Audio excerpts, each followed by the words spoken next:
रामकृष्ण हरी. पुरंदर विठ्ठल महाराज की सुवर्ण अलंकार परिधान करण्यात आले आहे.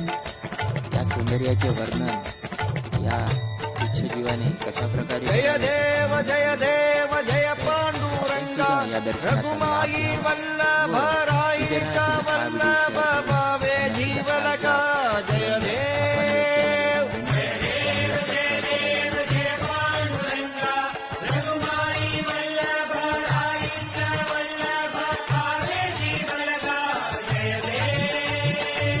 हे 28 विठवरी उभा वामांगी रघुमाई दिस दिव्य शोभा कुंडलिकाचे भेटी परब्रह्माने गा चरणी वाहे भीम